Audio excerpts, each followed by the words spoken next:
Em setembro de 2005, o Romário se preparava para bater um pênalti em São Januário. Aos 39 anos e jogando pelo Vasco, ele seguia na busca para ser o artilheiro mais velho da história do Campeonato Brasileiro. Naquele dia, o goleiro Léo ficou parado, ergueu os braços e viu a cobrança de Romário bater no travessão. Ele pensou que eu fosse me mexer e tocaria rasteiro. Como eu parei, ele teve que bater por cima, disse o cobrador da linha 484, Olaria Copacabana, que recebe R$ 535 mensais, com descontos, como faz questão de frisar. Tem algumas histórias que me fascinam há bastante tempo e ficam guardadas aqui, esperando aparecer um fio que a gente consiga puxar. Com essa, foi assim. E como sempre, a gente começa com um jornal velho. Esse é o Caderno de Esportes do Jornal Extra, de 30 de setembro de 2005. Derrapagem na colina. Titulares do Vasco sofrem para vencer motoristas e trocadores. Até o gol foi contra. É difícil escolher a melhor parte dessa reportagem. A história, um jogo do Vasco contra um time de trabalhadores rodoviários que terminou em vitória por 1-0 com gol contra e o Romário perdendo um pênalti. O excelente texto do jornalista Pedro Mota Gueiros, especialista nesse tipo de crônica, ou as fotos incríveis que mostram os jogadores desse time no seu dia a dia de trabalho. Eu já tinha ouvido falar dessa partida. De vez em quando ela reaparece nas páginas de futebol, que precisam de alguma história divertida para garantir a monetização do mês. E essa tem de tudo. Nos últimos meses, eu fui atrás de mais detalhes, alguma coisa que não tivesse online. E eu acho que eu achei algumas coisas. Então, vamos nessa.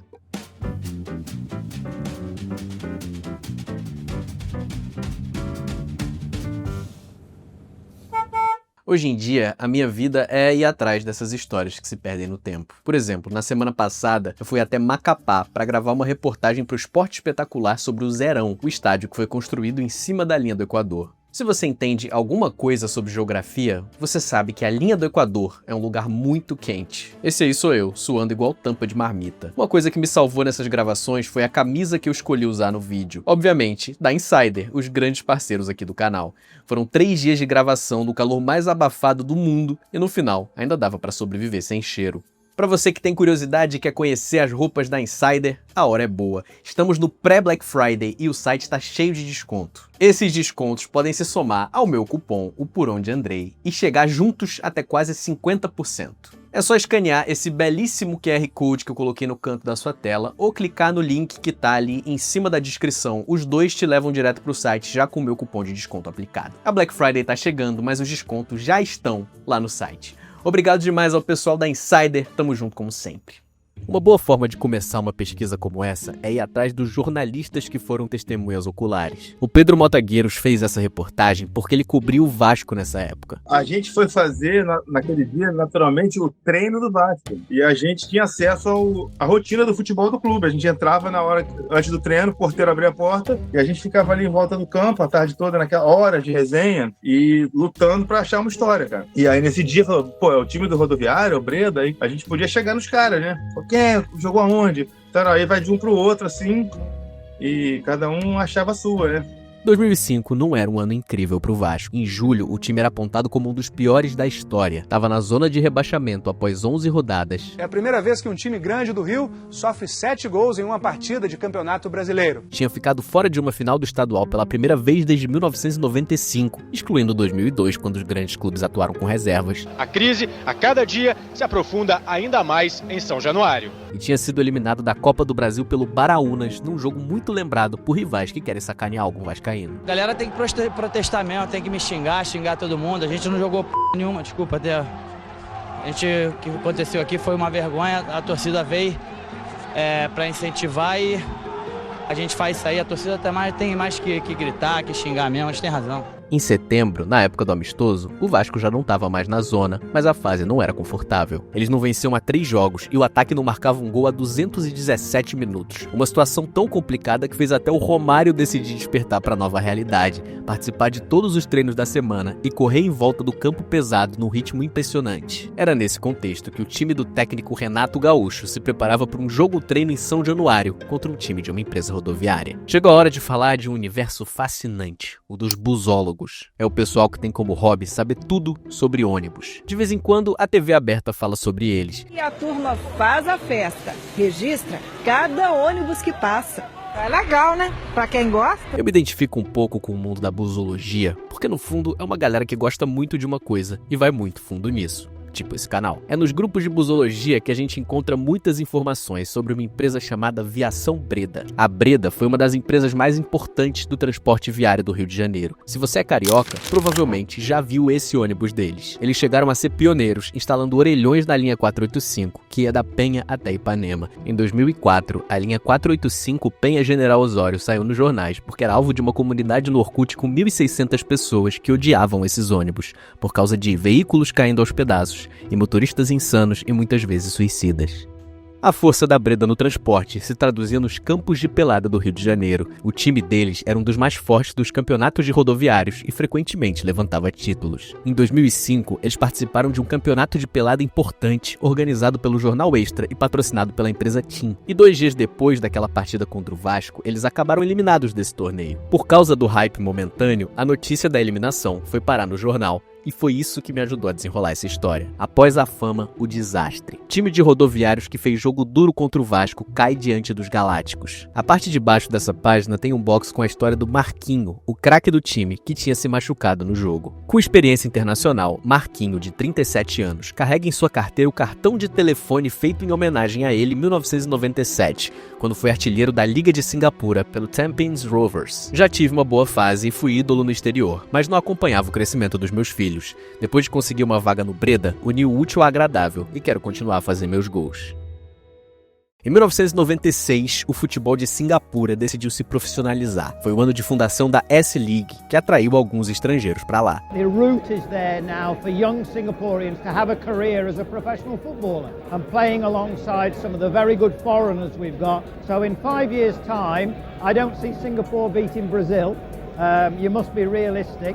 But I do think we'll be a force in the Southeast Asian region. Ficou decidido que cada time ia ter 5 vagas de estrangeiros, e jogadores do mundo todo foram convidados a desbravar esse novo mercado. Estrangeiros do Tampines Rovers enfrentam o primeiro teste. O último dos 5 jogadores estrangeiros do Tampines, o atacante brasileiro Marco Antônio, voou do Rio de Janeiro ontem à noite para o jogo de hoje. Antônio, de 29 anos, marcou 20 gols em 16 jogos pelo Olaria, da primeira divisão do Rio, e quer usar a chance para tentar chegar ao campeonato japonês. Antônio disse ontem à noite: eu ouvi falar que a S-League vai ser competitiva e quero ser parte disso. Atacante brasileiro passa no teste. Apesar de ter perdido 6 chances claras de gol, o atacante brasileiro Marco Antônio fez o suficiente para convencer o técnico do Tampines Rovers de que ele era um bom jogador. Tampines that time they had a lot of players who went on trials, and I remember reading a newspaper article in that year where they had all kinds of players who came for trials, those who think they were good, but turns out they were Dutch. But Marco happened to be one of those few who were eventually selected who had some technical football ability. O Gary Ko é jornalista e tem um livro sobre lendas do futebol de Singapura. Eu mandei essa reportagem para ele e ele ficou surpreso que o Marco Antônio ainda tem esse cartão, que foi um brinde popular por lá nos anos 90. Ele inclusive me mandou uma foto em boa qualidade de um cartão idêntico àquele. He was a decent player when he was playing for Tampines Rovers back in 96, and I think he stayed on for 1 or 2 years before he went back. Tampines regained the lead when a poor clearance by Rangers keeper Turi El Haji allowed Marco Antonio to score. O Marquinho, ou Marco Antônio, era a minha melhor chance de achar alguém do time do Breda que tinha jogado esse jogo contra o Vasco 20 anos atrás. As matérias do Pedro Motagueiros tinham outras informações importantes sobre ele. A maior reserva que Marquinhos, 37 anos, acumulou foi na cintura. A camisa 10 que vestia ontem se esticava sobre a barriga avantajada. Avantajada não, enorme, está brabo, reconheceu. É o salgadinho que ele come o dia todo, disse o irmão. A gente não bebe cerveja, já passamos quase 12 horas no trabalho, não podemos treinar. Se beber, complica. Romário já conhecia alguns cobradores, como os irmãos Marquinhos e Chocolate, que jogam pelada com o irmão do craque na Vila da Penha. Por acaso, eu conhecia um cara que sabe muito de 3 coisas: Vila da Penha, pelada e Vasco da Gama. Vila da Penha é um dos bairros da Zona Norte, né? Na verdade, esses caras, eles vieram de onde eu vim, de Vigário Geral, de Jardim América, que é uma área ali também da Zona Norte, mas é uma área mais carente, digamos assim. A Vila da Penha, dos bairros do Rio de Janeiro e da Zona Norte, ela tem um poder aquisitivo um pouquinho maior. Esses caras, Marquinho Meia-Noite, Chocolate, eles eram encarados mais ou menos como lendas lá. Tipo assim, o cara passava, caralho, o Marquinho Meia-Noite joga pra caralho. E o Chocolate, irmão dele? Aí ficava aquela discussão, quem jogava mais, quem jogava menos. O bairro inteiro parava pra ver o Marquinho Meia-Noite, parava pra ver o Chocolate. E os mais velhos falavam, porra, fulano jogou pra caralho. Fulano era foda, fulano jogava demais. Então eu meio que cresci nesse ambiente, e quando tu vê veio me perguntar, falei, cara, peraí, esse aí eu conheço. Em 15 minutos, o Pedrosa resolveu o meu problema e me enviou o contato que eu precisava. Cara, aí eu já tinha parado, né? Parado de jogar, aí fui trabalhar na Breda. No ano de 2000. Aí a gente, era fiscal. Aí eles tinham um time, fizeram um time para disputar competições, né? De rodoviário. E a gente, achou que rodoviário já estava fácil demais, que a gente está sempre, todo ano, a gente é campeão. O time da Breda é bom pra caramba. Do jeito que eu jogava, tinha muitos outros que jogavam bola, muitos mesmo. Esse Breda Rio tinha muito moleque que jogava pra caralho, que não deu certo e trabalhava na empresa. Só que quando eles jogavam contra, tipo assim, esses amistosos Vasco e tudo mais, geralmente por jogarem muito e não teriam suporte, mas jogarem muito, eles iam bem. Então eu acho que o caso do Marquinhos foi mais ou menos isso aí. Aposentado do futebol, o Marquinhos hoje trabalha no Olaria, clube que defendeu antes de ir pra Singapura. Cara, a gente tava trabalhando, aí falou assim, essa semana vai ter jogo contra o Vasco. Cara, a gente não treinava, não fazia nada. E muita gente achava que a gente era contratado só para jogar na Breda. Mas não, a gente trabalhava, a gente, trabalhava o dia a dia. Aí, uma suposição, o jogo vai ser na quarta. Então, na terça-feira, ninguém vai trabalhar, foi o dia que eu ganhei folga mesmo por causa do jogo. Aí ninguém vai trabalhar para depois, amanhã, ir jogar contra o Vasco. Aí foi isso. Fato é que no dia 29 de setembro, o Vasco de Romário, Alex Dias e Renato Gaúcho recebeu em São Januário o time do Marquinho, de Babu, Edmilson, Shaolin, Burunga, Léo e Chocolate. Nós estávamos lá, todos nós estávamos lá, tanto o nosso time quanto o time do Vasco, aí faltava um atleta. Aí o atleta ligou, né, e falou, tô chegando. Mas o atleta era o cara, né? Então, tivemos que esperar. Ficamos 40 minutos aquecendo. A gente tivemos um jogador, né, que, pegou a bola, o falecido Michel, lançou a bola para ele. Ele foi no fundo, bateu para trás, fizemos 1-0. Renato Gaúcho deu impedimento. Um amigo, né, foi lá no Renato, cara, mas de linha de fundo, ele falou, meu irmão, vou perder para o time de rodoviário, amanhã o que sai no jornal aí? Essas são as palavras que ele tinha falado, que ele falou. Esse cara que foi na linha de fundo e bateu para trás, ficou conhecido no Brasil inteiro. Nós chamávamos ele de Henrique. Depois virou Luiz Henrique no Palmeiras. Se você é palmeirense, talvez lembre do Luiz Henrique. Ele fez alguns jogos entre 2007 e 2008 e foi campeão paulista antes de ir para a Coreia do Sul fazer carreira lá. Será possível que esse cara estava no time de rodoviários do Breda? Não trabalhava na Breda. Aí as pessoas achavam que eu trabalhava, mas eu não trabalhava na Breda. Entendeu? Eu falava, quem perguntava, tu trabalha. Quem te perguntava, tu trabalhava, tu é cobrador. Eu falei, tá bom, sou cobrador. Eu acho que era de empresa, né? Que era os jogos, né? E aí não podia. Eu não lembro agora quem foi que falou desse amistoso. E, mano, vamos fazer um amistoso contra o Vasco. Eu falei, amistoso contra o Vasco, porra. Eu falei, caralho, não é possível. Eu falei, vai botar essa boa aí, né? Eu vou lá fazer esse amistoso também. Não, tu vai junto também. Eu falei, então, só pra ficar tomando porrada aqui de empresa aqui, não, Zé. Vou pegar agora esse filezinho aí. Vai que o neguinho lá consegue fazer uma jogadinha lá, acho que ela gosta. Aí, pênalti pra eles. Aí, perdeu, o Romário perdeu. Ninguém acreditou assim, cara, baixinho, difícil perder. Vai perder agora. Mas daqui a pouco, no finalzinho do jogo, meu zagueiro foi tirar uma bola, bateu mal na bola e gol contra. Eles ganharam de 1-0. Teve lá. Mas a gente sabe, né, cara, que não vai ganhar dos caras. Não vai botar um time de uma empresa. A gente já foi sabendo disso. A gente falou, gente, vamos fazer o que a gente pode de melhor, que a gente sabe que o pênalti já foi duvidoso, Aí, o Romário bater pra fazer gol. Entendeu? Então já tem aquelas coisas todas. Então, aí tu vai fazer o quê? A falar que não? O apito final do juiz Renato Gaúcho soou aos 60 minutos, mas ninguém lembra por quê. Cara, se eu não me engano, cara, eu não lembro o que foi que aconteceu, cara, que realmente o jogo não terminou todo, não.